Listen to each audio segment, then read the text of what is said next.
Assalamualaikum warahmatullahi wabarakatuh. Bismillahirrahmanirrahim. Innal hamdalillah nahmaduhu wa nasta'inuhu wa nastaghfiruh wa na'udzu billahi min shururi anfusina wa sayyiati a'malina. Man yahdihillahu fala mudilla lahu wa man yudlil fala hadiya lahu. Ashhadu an la ilaha illallah wahdahu la syarika lahu wa ashhadu anna Muhammadan 'abduhu wa rasuluh. يا أيها الذين آمنوا اتقوا الله حق تقاته ولا تموتن إلا وأنتم مسلمون يا أيها الناس اتقوا ربكم الذي خلقكم من نفس واحدة وخلق منها زوجها وبث منهما رجالا كثيرا ونساء واتقوا الله الذي تساءلون به والأرحام إن الله كان عليكم رقيبا يا أيها الذين آمنوا اتقوا الله وقولوا قولا سديدا يصلح لكم أعمالكم ويغفر لكم ذنوبكم ومن يطع الله ورسوله فقد فاز فوزا عظيما أما بعد فإن أصدق الحديث كتاب الله وأحسن الهدي هدي محمد صلى الله عليه وعلى آله وسلم وشر الأمور محدثاتها وكل محدثة بدعة وكل بدعة ضلالة وكل ضلالة في النار. Alhamdulillah, kita bersyukur pada Allah Subhanahu wa taala pada hari ini, hari Rabu malam Kamis 27 Jumadil Ula 1444 Hijriah. Kita dimudahkan oleh Allah Subhanahu wa taala untuk duduk bersama mengkaji ayat-ayat suci Al-Qur'an dan hadis-hadis Rasul sallallahu alaihi wa ala alihi wasallam dalam sebuah kajian Islam ilmiah rutin insyaallah taala, membaca kitab yang berjudul Kitabu Usulil Iman fi Dhaw'il Kitabi was Sunnah. Kitab pokok-pokok keimanan berdasarkan Al-Quran dan As-Sunnah, yang ditulis oleh Nukhbatun minal ulama, kumpulan para ulama rahimahumullahu ta'ala wa hafizahum. Salawat dan salam semoga selalu Allah berikan kepada Nabi kita Muhammad sallallahu alaihi wa ala alihi wasallam, pada keluarga beliau, para sahabat, serta orang-orang yang mengikuti beliau sampai hari kiamat kelak. Dengan nama-nama Allah yang husna dan sifat-sifatnya yang ulia, kita berdoa, Allahumma inna nas'aluka ilman nafi'an wa rizqan tayyiban wa amalan mutaqabbala, Allahumma amin. Ahibati fillah, afanillah wa iyyakum, kaum muslimin, jamaah Masjid Imam Syafi'i Banjarmasin, Kalimantan Selatan, yang saya cintai karena Allah. Semoga Allah Subhanahu wa taala selalu memberikan afiat kepada kita di dunia dan di akhirat. Sebelum saya mulai, sebagai adab di dalam majelis ilmu, maka hendaknya diisi. Aina tullab? At-tullab taqaddamu. Tullab taqaddamu. Amlighu al-faraq. Aina tullab ya anak? Taqaddam. Santri saya mana? Maju, maju.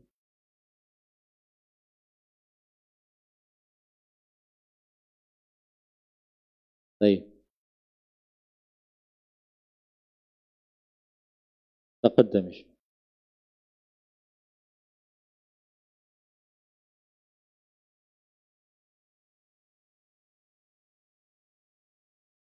Baik, dengan takdir Allah akhirnya kita memilih kitab yang akan kita baca sesudah beberapa kitab, walhamdulillah kita hatamkan penjelasannya di Masjid Imam Syafi'i Banjarmasin, Kalimantan Selatan. semenjak saya memulai bermajlis di sini pada tahun 1 Muharram 1435 Hijriah. Sekarang sudah 27 Jumadil Ula 1444 Hijriah. Berarti sekitar 11 tahun sudah kita belajar. Dan kitab demi kitab kita selesaikan.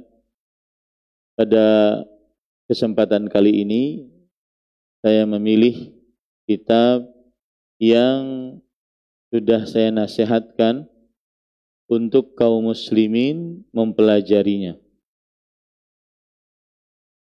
Pada pertemuan sebelumnya saya memberikan nasihat bahwa seorang yang menimba ilmu agama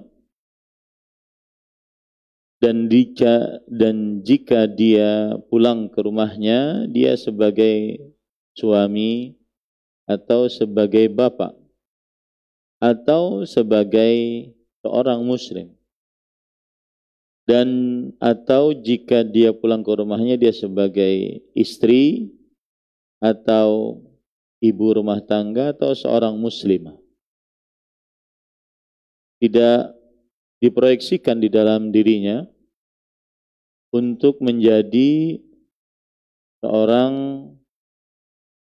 penuntut ilmu syar'i yang mutakhassis, yang memang mengkhususkan dirinya untuk menimba ilmu agama,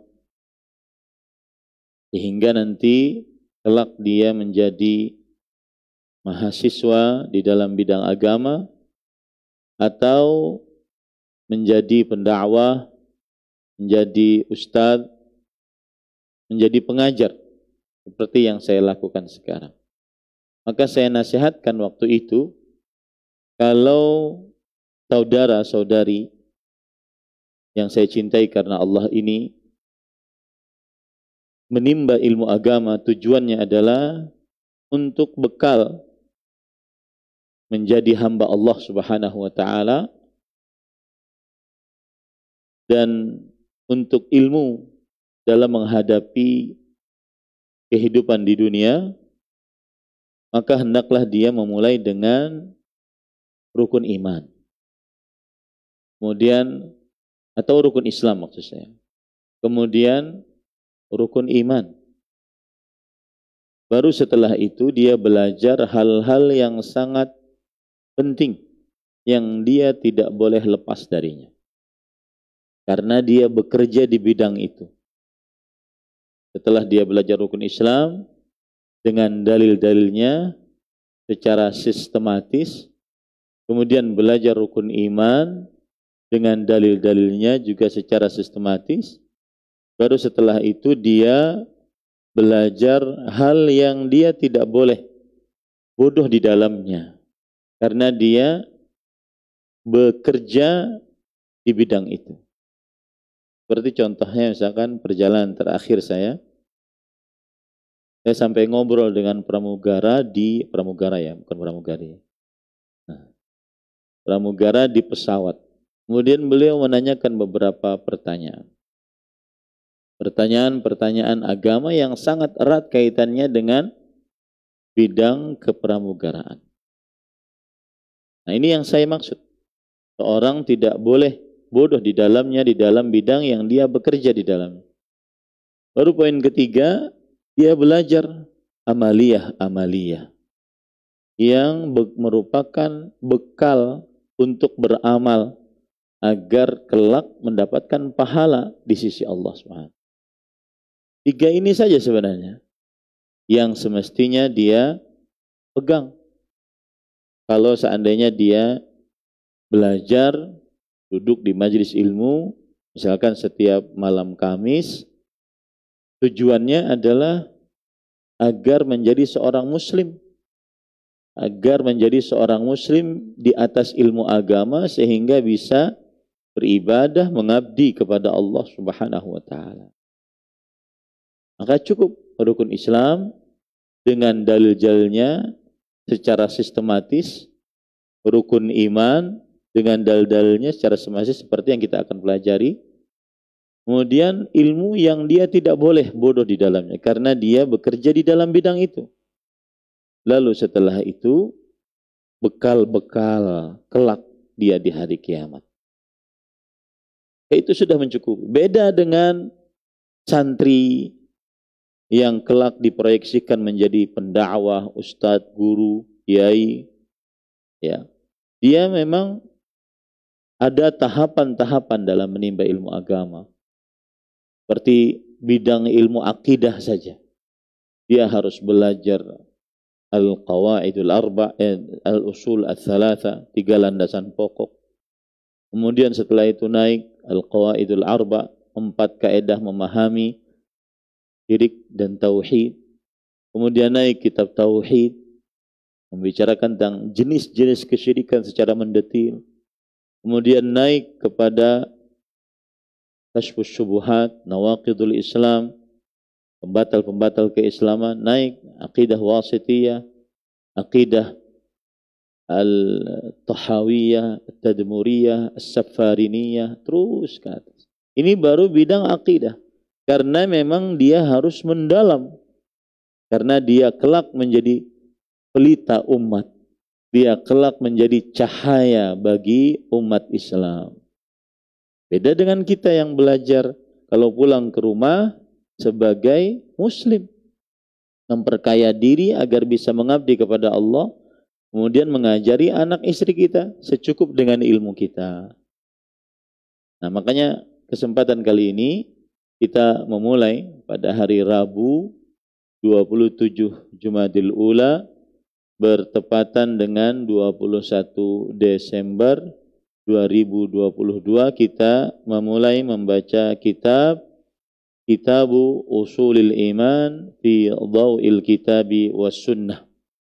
I'dad Nukhbatun Minal Ulama, kitab pokok-pokok keimanan dalam naungan Al-Kitab dan As-Sunnah yang dipersiapkan oleh sekumpulan para ulama rahimahumullah ta'ala.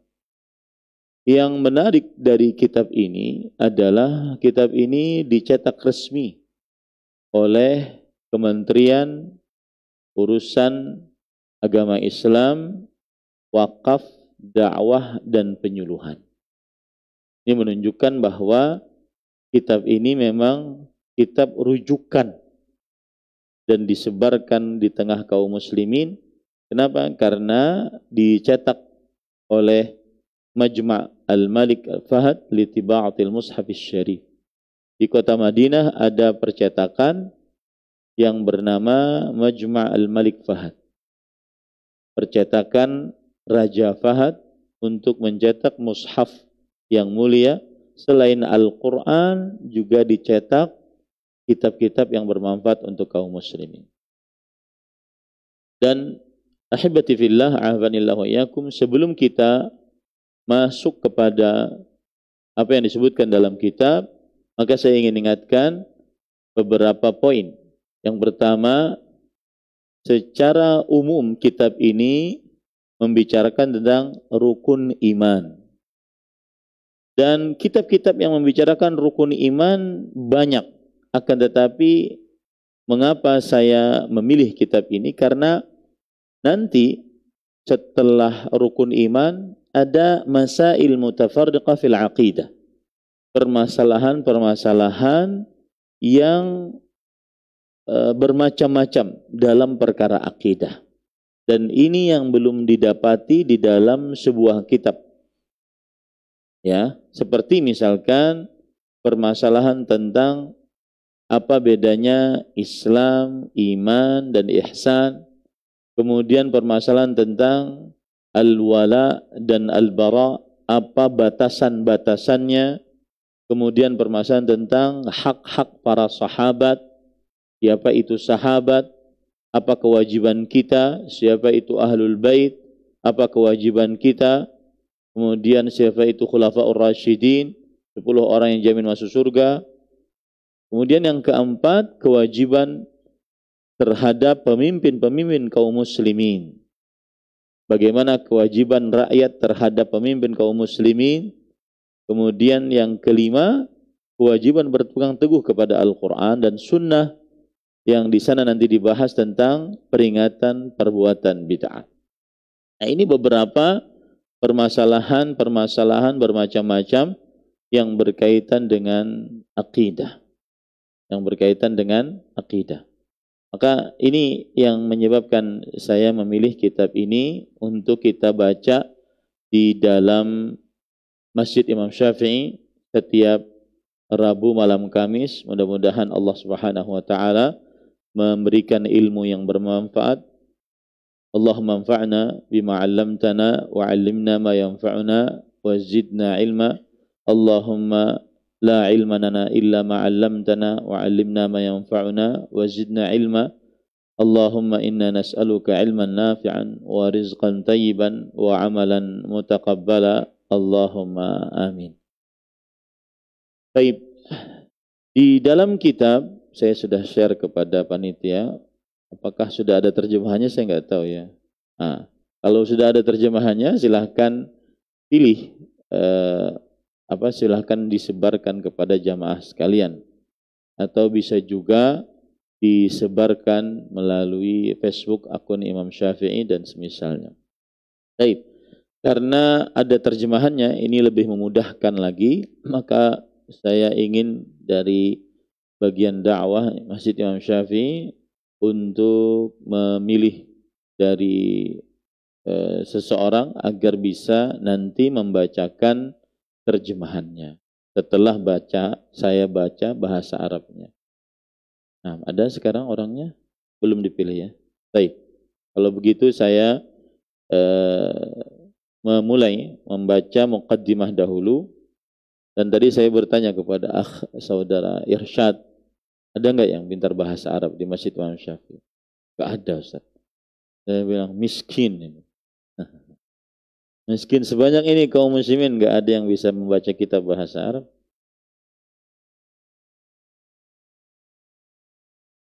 Itu adalah sindiran keras. Ya, kita sebagai seorang muslim lalu ngapain selama ini? Untuk belajar bahasa Arab lebih giat lagi. Makanya anak-anak kita agar disekolahkan di sekolah Arab, di sekolah yang membahas tentang agama Islam dan belajar bahasa Arab. Karena al-lughatul arabiyyah miftahul Islam.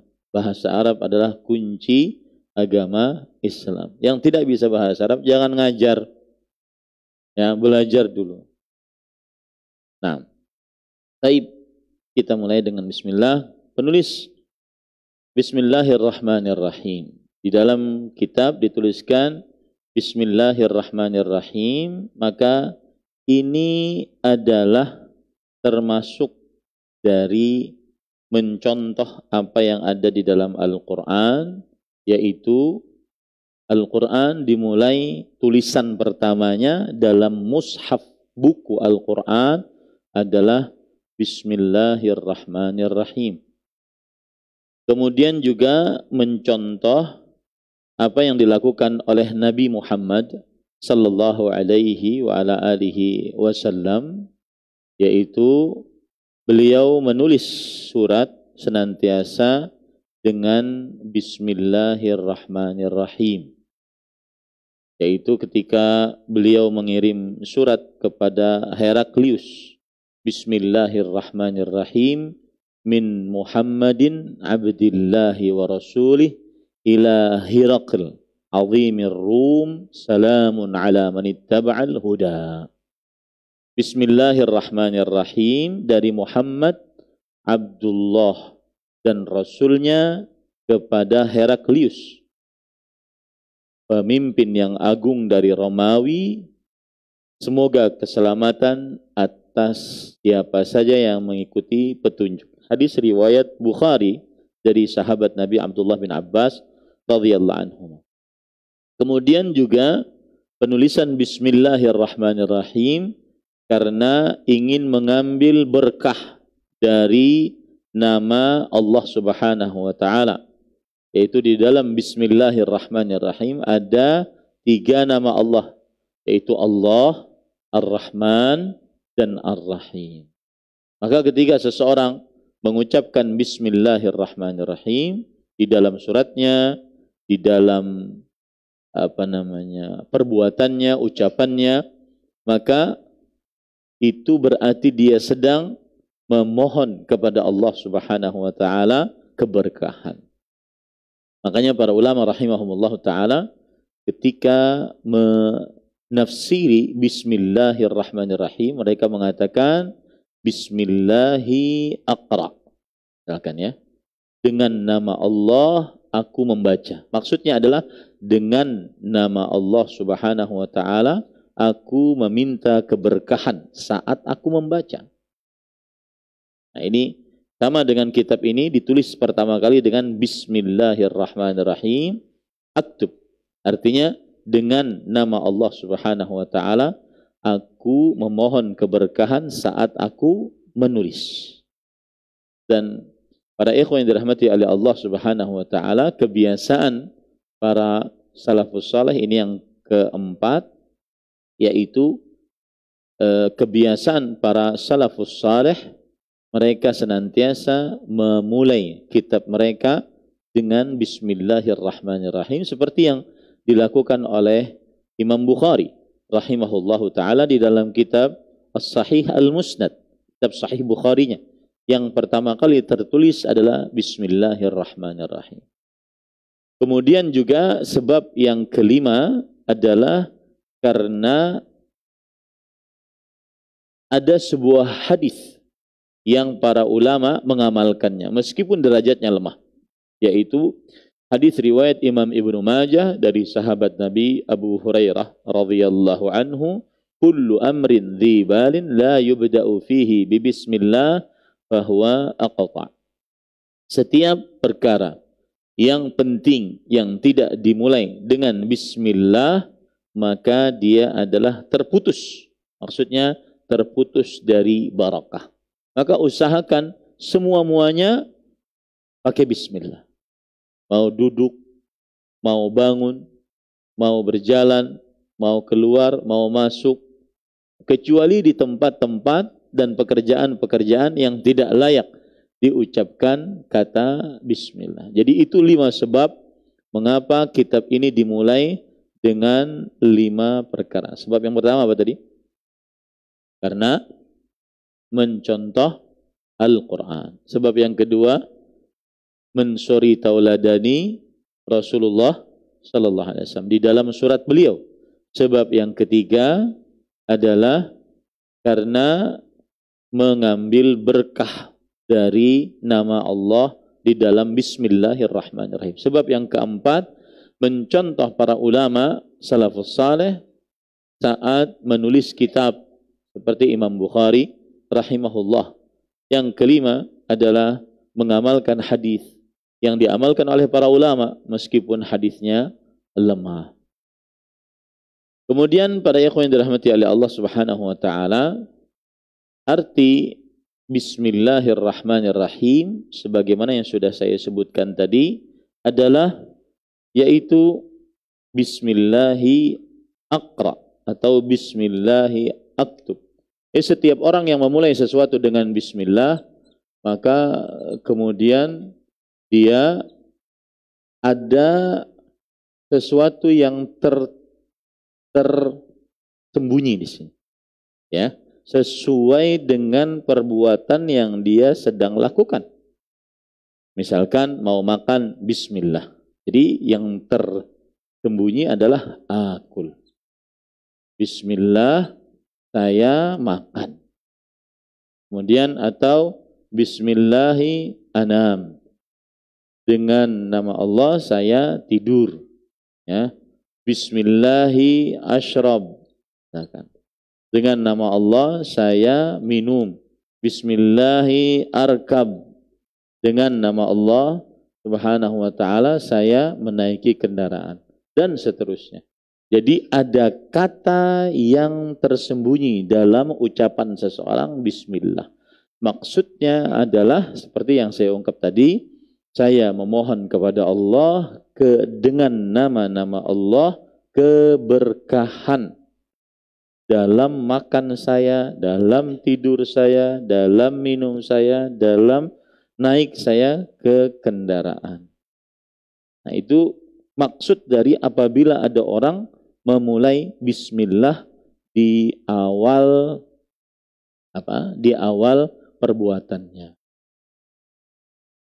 Taib, para ikhwan yang dirahmati Allah Subhanahu wa taala. Ada fenomena kita di zaman media sosial, sebagian orang mengirim WhatsApp. Lama dia tidak mengirim WhatsApp, kemudian langsung bismillah. Ustadz mau tanya, sudah tidak memperkenalkan diri, lalu kemudian langsung bertanya. Ini mungkin dia mencontoh bahwa apa yang dia tulis itu seperti surat, sehingga tidak perlu salam. Maka wallahu alam, dalam hal ini adalah sebuah kekeliruan.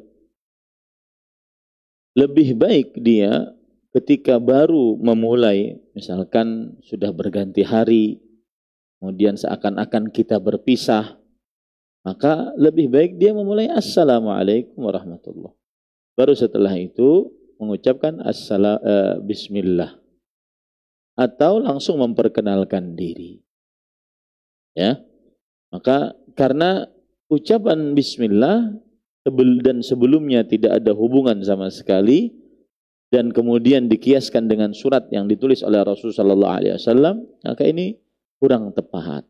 Karena ketika seseorang berhubungan melalui WhatsApp, itu seakan-akan dia seperti sedang berhubungan langsung. Ya. Kita kalau ketemu orang langsung, apa yang kita ucapkan? Bismillah. Assalamualaikum. Kan? Seperti itu.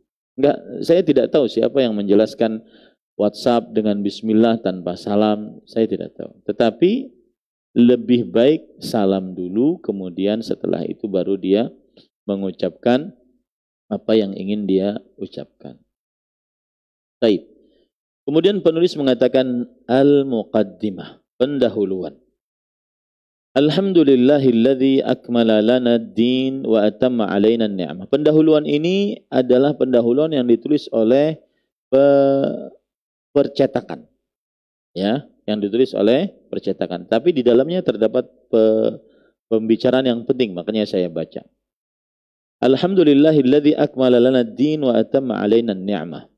Segala puji bagi Allah yang telah menyempurnakan untuk kita agama Islam dan menyempurnakan atas kita nikmat.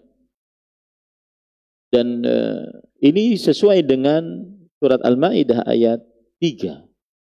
Ya, al-yauma akmaltu lakum dinakum wa atmamtu alaikum ni'mati wa raditu lakumul islama dina.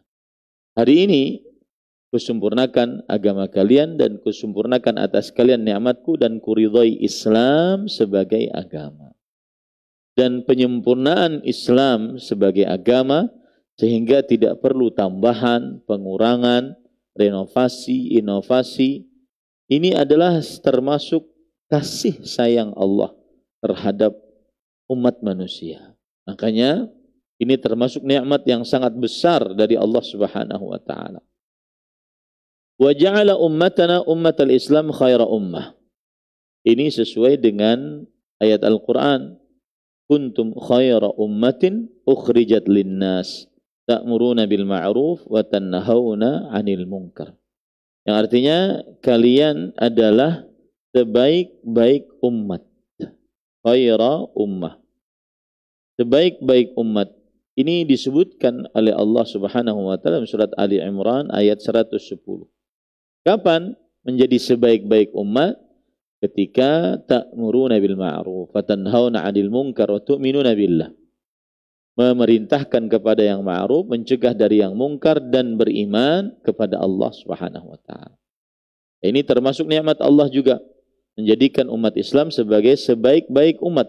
Karena sebelum umat Islam yang dibawa oleh yang merupakan umat Nabi Muhammad sallallahu alaihi wasallam, ada umat-umat sebelumnya. Umat Nabi Isa, Nabi Musa, Nabi Ibrahim, Nabi Nuh, dan seterusnya. Tetapi dari umat-umat ini, kitalah umat Islam, umat Nabi Muhammad sallallahu alaihi wasallam sebaik-baik umat. Dan ini wajib diyakini oleh setiap orang muslim, Tidak boleh dia ragu di dalamnya. Karena ada sebagian orang yang mengusung keadilan, kebebasan beragama, dia khawatir untuk menyatakan bahwa umat Islam adalah khairu ummah. Umat Islam adalah sebaik-baik umat. Karena dengan dalih ketika mengatakan sebaik-baik umat berarti yang lain tidak baik. Maka kita katakan itu adalah nas dari Al-Quran bahwa umat Islam adalah sebaik-baik umat. Baik. Wa ba'atsa fina rasulan yatlu rasulan minna yatlu alaina ayatihi wa yuzakkina. Dan segala puji bagi Allah yang telah mengutus di tengah-tengah kita seorang rasul dari kita. Ini nikmat yang luar biasa. Allah mengutus rasul dari kita, maksudnya dari jenis manusia, bukan dari jenis jin atau dari jenis malaikat yang bersama kita, tetapi dari jenis manusia. Ini nikmat Allah. Sehingga kita bisa belajar kepadanya, kita bisa mensuri tauladaninya, ya, yang membacakan terhadap kita ayat-ayat Allah dan mensucikan kita.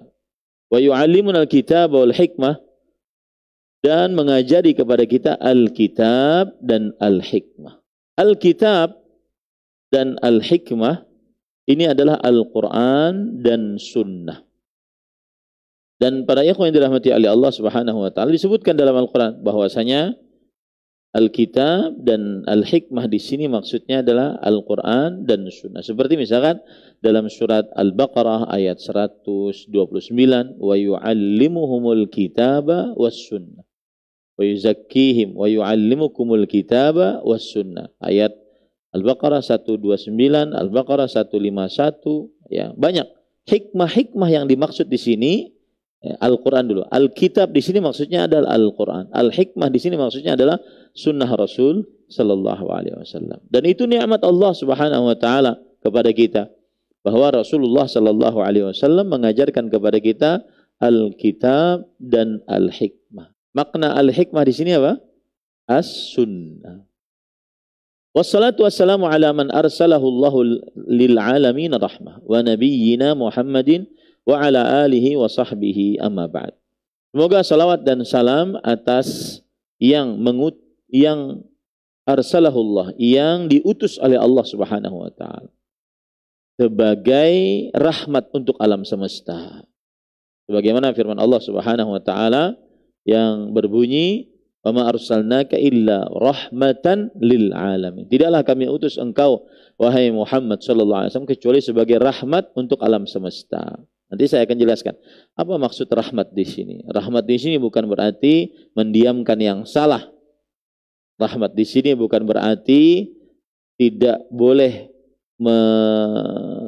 mengoreksi yang keliru, bukan. Nabi Muhammadin wa ala alihi wa sahbihi amma ba'd. Baik. Sebelum saya lanjutkan, saya lupa tadi mengingatkan tentang apa kitab kita. Kitab kita judulnya adalah Kitabu Usul Al-Iman, ya, fi Dhaw Al-Kitab was Sunnah. Perhatikan, inilah nama kitab kita. Kitab Usul Iman fi Dhawil Kitab was Sunnah. Nah, kalau seandainya ada orang bertanya, itu Udin ngajar di Masjid Imam Syafi'i itu kitab apa? Nah, kitabnya ini. Kitab Usul Iman fi Dhawil Kitab was Sunnah. Kitab itu adalah artinya maktub. Kitab artinya adalah maktub, yaitu sesuatu yang tertulis atau kumpulan dari tulisan-tulisan. Itu namanya kitab. Ya. Kemudian usul artinya adalah ma buniya alaihi ghairuhu. Sesuatu yang dibangun di atasnya selain dia. Seperti misalkan Masjid Imam Syafi'i. Usulnya pondasi ini. Karena di atas pondasi dibangun bangunannya. Berarti usul adalah sesuatu yang dibangun di atasnya sesuatu. Ya. Atau usul, ya itu sesuatu yang dibangun di atasnya sesuatu, yaitu pondasi. Kemudian al-iman. Al-iman secara bahasa al-iqrar wa tasdiq. Artinya menetapkan dan mempercayai. Iman secara bahasa. Orang beriman berarti menetapkan dan mempercayai. Adapun secara istilah syariat, al-iman, para ulama rahimahumullah ta'ala mengatakan bahwa al-iman adalah khamsu nunat. Khamsu nunat. 5 kalimat yang diakhiri dengan huruf nun. 5 kalimat yang diakhiri dengan huruf nun. Yang pertama yaitu i'tiqad bil janan. Ini nun yang pertama. Keyakinan dengan hati. Orang yang beriman berarti harus meyakini, menetapkan, mempercayai dengan qalbunya. Hati yang dimaksud bukan hati liver, tetapi hati yang dimaksud adalah qalbu. Dalam bahasa Indonesia artinya kalbu. Saya sering menyebutnya qalbu, karena kalbu itu anjing. Qalbu, yaitu qalbu, meyakini dengan qalbu. Meyakini dengan qalbu. Kemudian i'tiqadun bil janan wa qaulun bil lisan. Nun yang kedua. Nun yang kedua. Nun. Ucapan dengan lisan. Ucapan dengan lisan. Artinya orang beriman wajib mengucapkan dengan lisannya, saya beriman. Seperti misalkan kalau kita membicarakan martabat, ini yang saya maksud ya. Nih antum lihat, sudah berapa lama jadi, jangankan jadi penuntut ilmu, jadi muslim saja. Tingkatan dalam mengucapkan syahadat la ilaha illallah. Yang pertama ada ilmu, kemudian yang kedua ada meyakini dengan qalbu, kemudian yang ketiga harus mengucapkan dengan lisan, yang keempat harus mengumumkan, mengumumkan kepada orang tentang syahadat la ilaha illallah. Kalau belum belajar itu, padahal sudah ngaku lama ngendal dakwah sunnah, aneh. Itulah kadang-kadang ironinya, belajar cuma ngaji kuping. Kemudian atau hadir saat ustadz-ustadz mewah, itu bahasa saya. Ustadz-ustadz mewah yang datang. Ustadz-ustadz yang followersnya jutaan, kemudian bisa hadir di kajian umumnya, apalagi sampai foto, cekrek, alhamdulillah bisa hadir di majelisnya. Ilmunya apa yang didapat? Apa yang nempel? Apa yang mumpuni? Bukan ustadz yang bermasalah, cara belajarmu yang salah. Yang hadir ke masjid, coba perhatikan, yang hadir ke majelis ilmu cuma saat ustadz-ustadz mewah datang. Cara belajarnya yang salah. Ya? Ini hati-hati. Qaulun bil lisan, ucapan dengan lisan. Orang beriman harus mengucapkan dengan lisan. Kemudian yang keempat, amalun bil arkan. Ini yang ketiga. Nun yang ketiga, beramal dengan arkan. Arkan artinya anggota tubuh. Ya, arkan artinya anggota tubuh. Inilah pengertian iman. Ini pengertian iman. Ditambahi lagi kan baru 3, dia 5. 5 nunat, 5 kalimat yang diakhiri dengan huruf nun. Yazidu bi ta'atir rahman. Ini yang keempat. Bertambah dengan ketaatan kepada Allah Ar-Rahman. Bertambah dengan ketaatan kepada Allah Ar-Rahman. Nun. Iman itu bertambah. Kemudian yang kelima, yang kusu bil isyan. Yang kelima adalah berkurang dengan kemaksiatan. Itu pengertian iman. Kembali ke sini. Kitab Usulul Iman fi Dhawi. Fi Dhawi artinya adalah di dalam naungan. Alkitab. Alkitab artinya adalah Al-Quran. As-Sunnah artinya adalah Qarinul Quran. Qarinul Quran itu adalah Al-Hadis. Karena kededekan penghapus yang lebih baik, dia hendak belajar kada ulun buang nih. Nah, cari yang mungkar yang baik. Tapian sangar lah. Baik. As-Sunnah. As-Sunnah itu ada 4 maknanya di dalam Al-Quran atau hadis. Yang pertama, as-sunnah adalah ajaran Rasul Shallallahu Alaihi Wasallam, yaitu syariatu ar-Rasul Shallallahu Alaihi Wasallam. Syariatnya Rasulullah SAW. Ini arti sunnah yang pertama.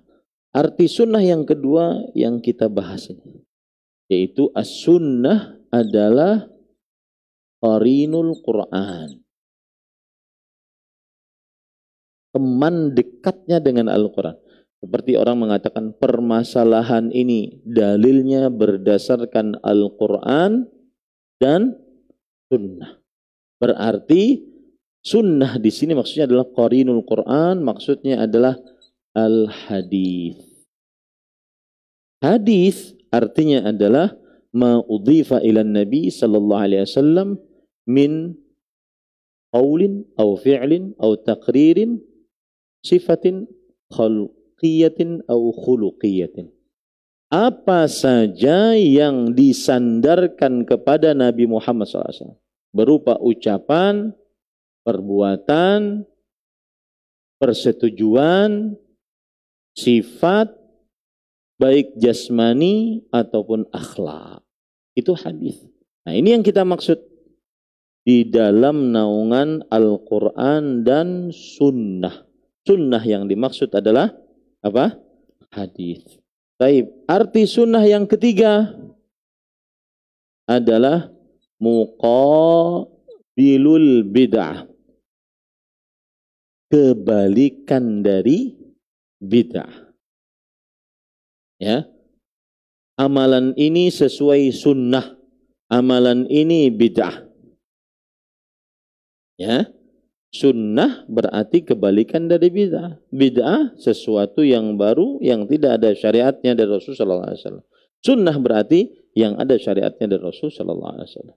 Yang keempat, arti sunnah adalah sunnah di dalam ilmu fikih. Al-mustahab.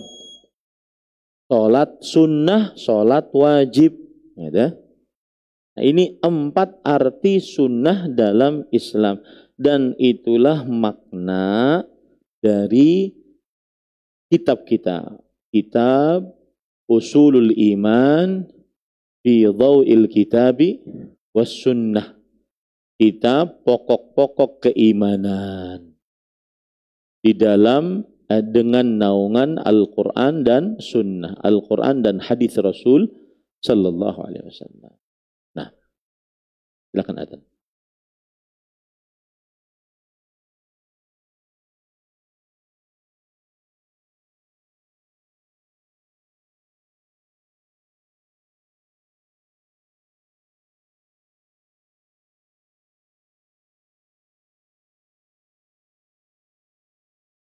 Allahu Akbar, Allahu Akbar.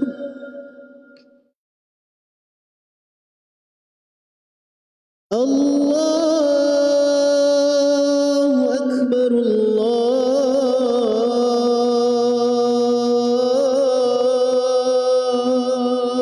Akbar.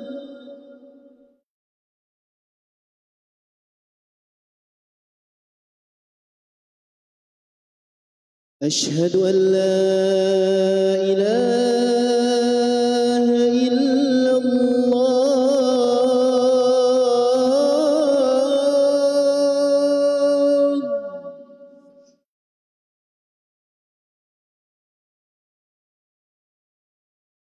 أشهد أن لا إله إلا الله.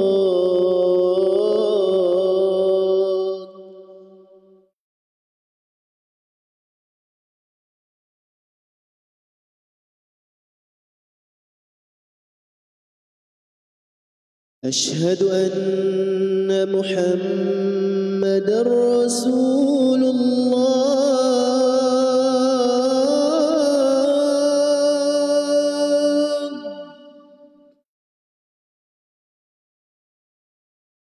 أشهد أن محمدًا رسول الله.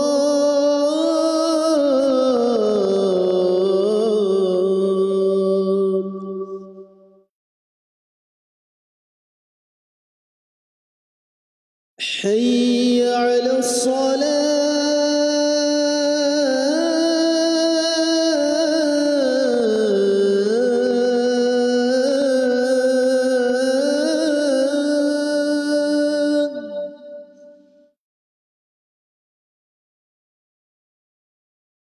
حي على الصلاة.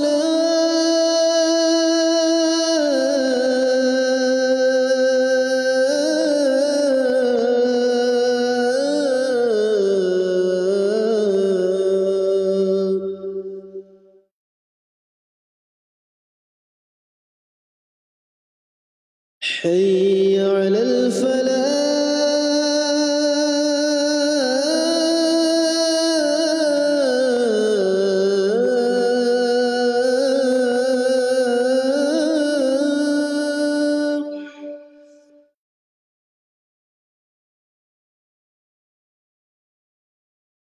حي على الفلاح.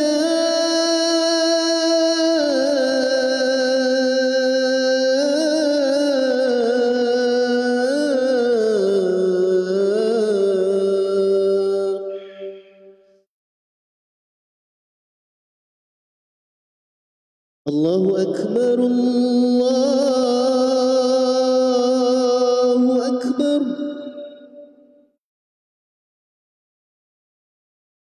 لا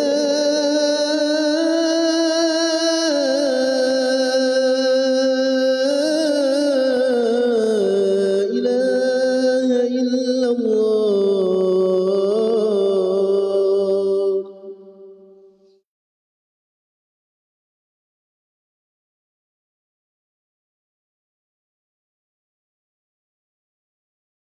Baik, kita lanjutkan para ikhwan yang dirahmati Allah. Jadi nama kitab yang kita pelajari insyaallah taala setiap Rabu malam Kamis apa namanya? Kitab Usulul Iman fi Dhau'il Kitabi was Sunnah. Kitab Usulul Iman fi Dhau'il Kitabi was Sunnah. Kitab pokok-pokok keimanan dalam naungan Al-Quran dan Sunnah. Arti Sunnah di sini maksudnya apa? Hadis. Arti Sunnah di sini maksudnya apa? Hadis Rasul Sallallahu Alaihi wa ala alihi Wasallam. Baik, para ikhwan yang dirahmati oleh Allah, sebelum saya lanjutkan, ada sebagian orang yang menyebarkan sesuatu yang tidak elok. Lebih tepat kepada fitnah. Lebih tepat kepada fitnah. Apa itu?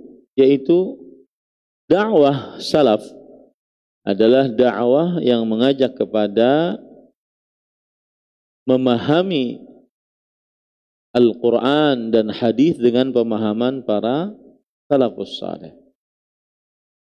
Nah, ketika kita katakan dakwah mengajak kepada Al-Quran dan hadis, kemudian ada sebagian yang tidak terima.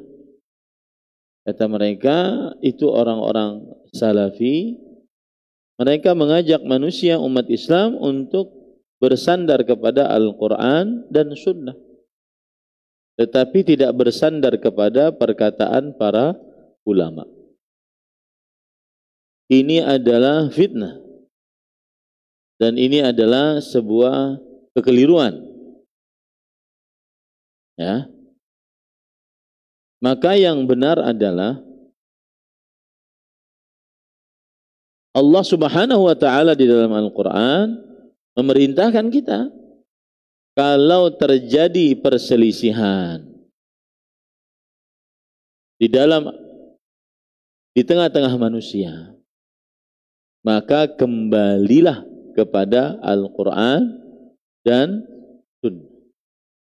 Dan ini disebutkan dalam ayat Al-Quran, ya ayyuhalladzina amanu idza tanaza'tum fi syai'in farudduhu ila Allahi war rasul in kuntum tu'minuna billahi wal yawmil akhir dzalika khairun wa ahsanu ta'wila. Wahai orang-orang yang beriman, jika kalian terjadi perselisihan di dalam sebuah perkara, maka kembalilah kepada Allah dan Rasulnya. Dan para ulama ahli tafsir mengatakan bahwa yang dimaksud kembali kepada Allah adalah kembali kepada Al-Quran, dan yang dimaksud kembali kepada Rasulnya adalah kembali kepada apa? Hadis Rasul sallallahu alaihi wa ala alihi wasallam. Jika kalian benar-benar beriman kepada Allah dan hari akhir. Lihat, apabila ada perselisihan mengembalikan kepada Al-Quran, kepada hadis Rasul, maka ini tanda keimanan kepada Allah dan Rasulnya. Yang demikian itu lebih utama bagi kalian dan lebih baik akibatnya. Nah, perhatikan baik-baik di sini. Ayat ini memerintahkan kita apabila terjadi perselisihan di antara kita, maka kembalikan kepada Al-Quran dan hadis. Ya. Jadi ketika kita mengajak umat Islam, ayo kembali kepada Al-Quran dan hadis. Ini sebenarnya perintah Al-Quran dalam surat An-Nisa ayat 59. Surat An-Nisa ayat 59. Tidak ada urusannya atau belum berkaitan dengan pemahaman para ulama. Nanti ini kita ingin ngajak umat Islam dulu untuk kembali kepada Al-Quran dan Sunnah. Tinggalkan akal, tinggalkan perasaan, tinggalkan adat istiadat yang bertentangan dengan Al-Quran dan Sunnah. Kembalilah kepada Al-Quran dan Sunnah. Itu ajakan. Dan ajakan ini tidak musti dan tidak mengajak manusia untuk tidak memahami dengan perkataan para ulama. Nah, tadi saya kembali ke permasalahan tadi ya. Sebagian orang memfitnah bahwa ajakan kembali kepada Al-Quran dan Sunnah ini berarti tidak bersandar kepada perkataan para ulama. Ini fitnah betul dan wajib dibantah. Yang dimaksud dengan mengajak umat Islam kembali kepada Al-Quran dan Sunnah maksudnya adalah apa yang disebutkan di dalam surat An-Nisa ayat 59. Jika kalian terjadi perselisihan, maka kembalikan kepada Al-Quran dan Sunnah. Artinya Al-Quran dan Sunnah sebagai referensi hukum utama di dalam memecahkan perselisihan di antara kalian. Itu maksudnya. Bukan berarti meninggalkan pendapat ulama. Nggak ada seperti itu. Tidak ada kelaziman. Paham nggak? Tidak ada kelaziman kalau orang mengajak kepada Al-Quran dan Sunnah kemudian ditinggalkan pendapat para ulama, pemahaman para ulama. Ini tidak benar. Itu fitnah. Ya, itu adalah fitnah. Baik. Para ikhwan yang dirahmati oleh Allah Subhanahu wa taala, karena ada sebagian orang ketika terjadi perselisihan di antara mereka, mereka kembalikan kepada akal, kepada perasaan, kepada adat kebiasaan. Sedangkan akal-akal setiap dari kita, perasaan setiap dari kita, adat kebiasaan setiap dari kita beda-beda. Maka tidak ada keselarasan, kesinambungan nanti dalam memecahkan sebuah permasalahan. Jadi tidak ada hubungannya tidak memakai perkataan para ulama. Paham enggak? Ya. Ini kadang-kadang memfitnah, dakwah salaf, benci ulama. Buktinya cuma kembali kepada Al-Quran dan Sunnah. Ini salah. Yang dimaksud adalah Al-Quran dan Sunnah dijadikan sebagai sandaran hukum. Ya, dijadikan sebagai apa? Sandaran hukum. Nah, nanti memahami Al-Quran dan Sunnah ini dengan pemahaman siapa? Para ulama rahimahumullah. Namanya juga dakwah salaf, yaitu dakwah yang mengajak manusia memahami Al-Quran dan Sunnah yang merupakan sandaran hukum dengan para salafus saleh, dengan pemahaman para salafus saleh. Ini para ikhwah. Nanti fitnahnya itu gini, fitnahnya. Kalian nih aneh ngajak orang kepada Al-Quran dan Sunnah. Gimana memahaminya tanpa perkataan para ulama? Nah, udah dengar gitu nggak? Pernah dengar syubhat itu nggak? Itu yang sekarang saya bantah. Itu yang sekarang saya bantah fitnah itu. Itu fitnah. Nggak ada memahami Al-Quran dan Sunnah kemudian tanpa pemahaman para ulama. Karena manusia itu kan beda-beda diciptakan oleh Allah Subhanahu wa taala. Ada yang alim, ada yang jahil. Yang jahil bertanya kepada yang alim. Allah berfirman dalam Al-Quran surah Az-Zumar ayat 9. Qul hal yastawil ladzina ya'lamun wal ladzina la ya'lamun. Katakan wahai Muhammad sallallahu alaihi wasallam, apakah sama yang berilmu dengan yang tidak berilmu? Tidak sama. Bahkan kita diperintahkan untuk bertanya kepada yang berilmu. Fas'alu ahla dzikri in kuntum la ta'lam. Ya. Jadi kenapa saya ke situ tadi, ke fitnah itu tadi? Karena ada kata-kata Al-Quran dan hadis dan sunnah. Sunnah yang dimaksud di sini hadis. Karena geli saja ngelihat orang memfitnah, ngajak kepada Al-Quran dan sunnah, tetapi tanpa pemahaman para ulama. Ini aneh, nggak ada yang seperti itu. Tidak ada kita berkata seperti itu. Yang kita katakan adalah jadikan apa? Sumber referensi hukum adalah apa? Al-Quran dan Sunnah, bukan akalmu, bukan perasaanmu, bukan adat kebiasaanmu. Itu yang dimaksud. Bukan berarti memahami Al-Quran dan Sunnah tanpa pemahaman para ulama. Ini ya tidak benar seperti itu. Tuduhannya tidak benar. Dan para ikhwan yang dirahmati oleh Allah Subhanahu wa taala, jadi sudah terjawab itu ya. Kalau antum bingung, dan di dalam hadis bukankah seperti itu Rasul sallallahu alaihi wasallam bersabda, "Taraktu fikum ma in tasamtum bihima lan tadhillu abada. Kitab Allah wa sunnati." Aku tinggalkan di tengah-tengah kalian sesuatu yang kalian apabila berpegang teguh kepada sesuatu tersebut, maka niscaya kalian tidak akan pernah sesat. Kitabullah dan sunnahku. Ini aneh. Ada orang ngajak, ayo bersandar kepada Al-Quran dan Sunnah, karena itu perintah Al-Quran, itu syariat Rasulullah sallallahu alaihi wasallam. Kemudian difitnah. Oh, bagaimana bisa memahami Al-Quran dan Sunnah tanpa pemahaman para ulama? Nah, siapa yang ngomong tanpa pemahaman para ulama? Nah, paham kada? Paham kada? Ngan benar memahamkan bebannya nih. Ya. Nah, ini harus dijawab fitnah ini. Kenapa para ikhwah? Karena fitnah itu tidak benar.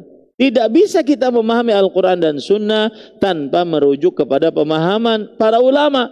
Dan ulamanya para ulama, para salafus saleh. Para sahabat, para tabi'in, para tabi'ut tabi'in yang mengikuti sahabat dengan baik. Kemudian turun kepada imam yang 4. Jadi pian tuduhannya pahamlah. Tuduhan ke kita tadi pahamlah. Apa pahamnya?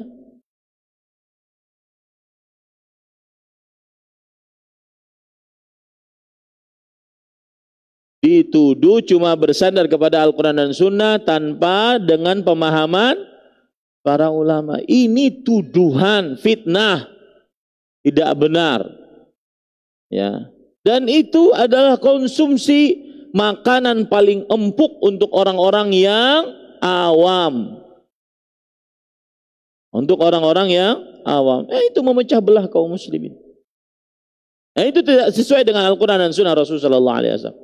Tidak ada kelaziman antara mengajak kepada Al-Quran dan Sunnah kemudian tidak berpemahaman dengan pemahaman para ulama. Enggak ada kelaziman.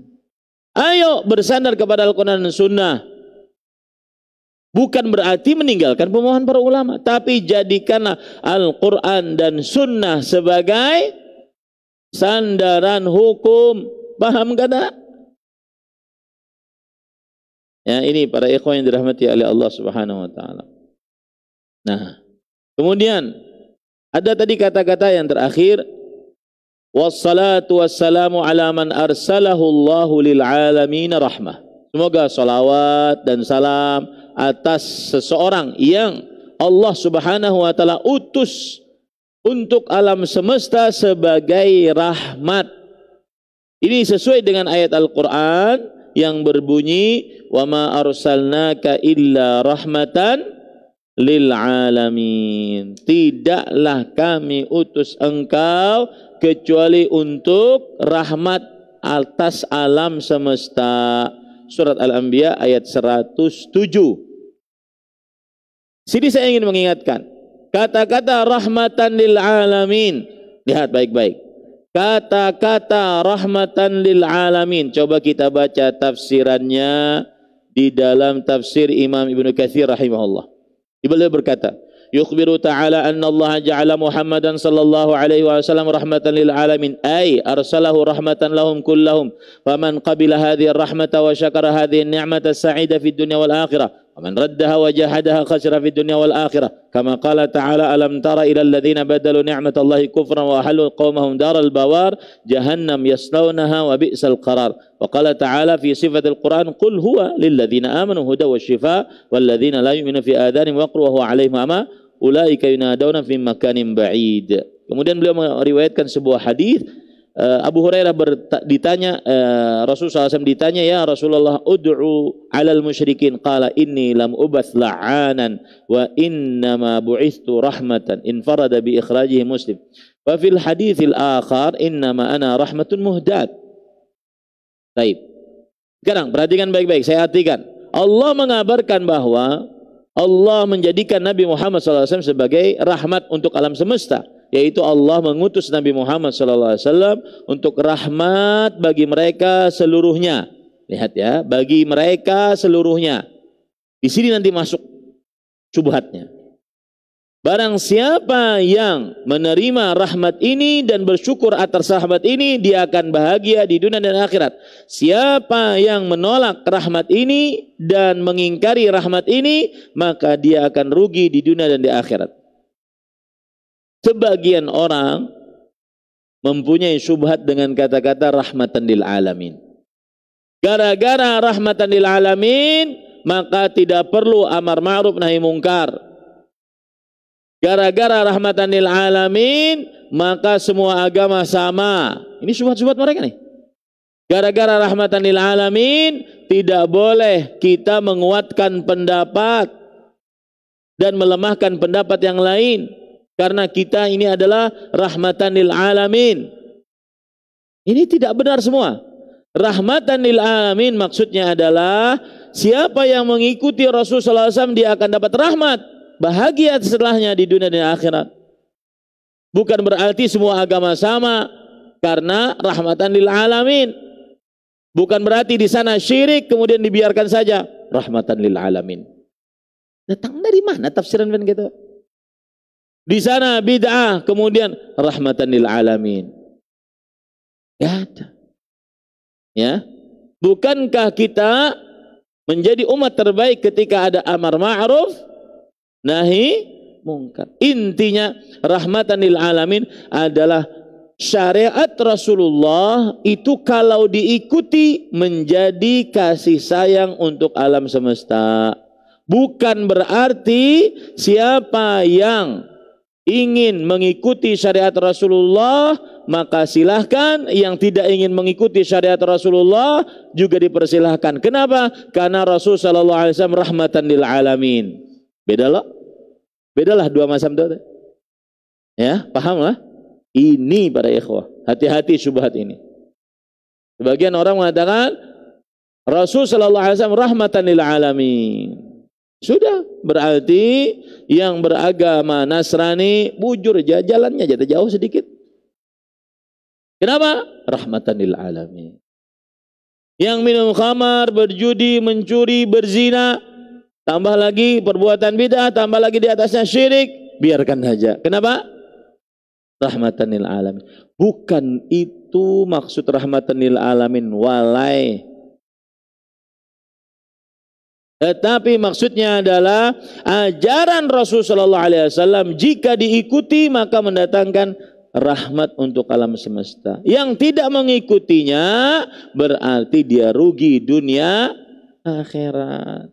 Nah, gitulah. Nanti ada permasalahan fikih misalkan. Nah, sudahlah, kada usah gin bercakut-cakut, kita ini kan rahmatan lil alamin. Ya? Ini tidak benar. Boleh kita dalam masalah fikih menguatkan pendapat ini dengan dalilnya ini, meskipun tidak sesuai dengan salah satu imam, dan kita mengikuti imam yang lain, kan apa-apa. Bukan berarti itu tidak rahmatan lil alamin. Nah, ini para ikhwan yang dirahmati oleh Allah Subhanahu wa taala. Nah, itu kiranya cukup kiranya yang bisa sampaikan. Ada waktu 5 menit kita kalau ada tanya jawab. Silahkan jika ada yang ingin bertanya. InsyaAllah pekan depan jika Allah masih menghidupkan kita dalam ketaatan, maka saya berharap ada yang membaca bahasa Indonesianya, kemudian nanti saya bahasa Arabnya, baru kita penjelasan seperti itu. Bagaimana cara saya berdakwah kepada orang tua saya yang menentang dakwah namun mereka sudah tua? Apakah lebih utama berdakwah dengan akhlak ataukah dengan lisan dan dalil untuk kondisi saat ini? Saya sering mengatakan para ikhwah yang dirahmati oleh Allah, orang tua kita tidak bisa, terutama yang sudah tua, tidak bisa duduk seperti ini. Mak, sini pian mak. Allah tumai berfirman. Enggak bisa. Ya, kemudian disuruh ngaji, enggak. Yang paling utama sidin adalah faham bahwasanya seorang muslim muslimah beribadah hanya kepada Allah semata, mencontoh Rasulullah. Sudah. Jangan ditarik harus seperti pian duduk di majelis ilmu, kecuali kalau memang benar-benar sudah masuk ke dalam dunia dakwah. Nah, adapun yang baru maka didakwahi. Caranya adalah mengajak agar mengetahui status diri kita ini apa. Kita ini adalah hamba Allah dan Allah menciptakan kita untuk beribadah. Itu aja dulu. Itu aja tujuan dari penciptaan. Kemudian setelah itu baru naik kepada 2 kalimat syahadat. Wallahu a'lam. Mohon nasihat bagi saya yang fakir ilmu dan ingin mengingkari kemungkaran. Saya khawatir cara berdakwah saya malah membuat manusia lari dari manhaj yang hak ini. Maka jawabannya adalah sampaikan dakwah, sampaikan amar ma'ruf nahi mungkar dengan cara yang baik dan cara yang santun, terutama dengan dalil. Terutama dengan dalil. Jangan begini Pak Ikhwah. Kadang sebagian orang berdebat tentang sesuatu perkataan yang tidak ada harus didebatkan. Bukan perkataan itu dari Al-Quran, bukan perkataan itu dari hadis Rasul, kemudian berdebat di situ. Maka saya nasihatkan, berdakwahlah dengan dalil. Dan sebelum berdakwah, ya belajarlah. Belajar agar bisa amar ma'ruf nahi mungkar. Allahu a'lam. Bagaimana cara menjawab orang-orang yang menjadikan Islam menyatakan Islam kejam, memperbolehkan perbudakan? Jawabannya adalah perbudakan dalam syariat Islam ada tuntunannya. Ada tuntunannya. Di antara tuntunannya adalah tidak boleh menyakiti budak. Bahkan Rasul sallallahu alaihi wasallam 5 hari sebelum meninggal, beliau bersabda, as-salah, as-salah wa ma malakat aimanukum. Jagalah salat dan berbuat baiklah kepada budak-budak kalian. Jadi jawabannya adalah pelajari dulu perbudakan dalam Islam, baru mengatakan Islam itu kejam. Jangan sampai hanya melihat bahwa di dalam Islam memperbolehkan perbudakan. Kemudian setelah itu dengan serta-merta berarti Islam itu kejam.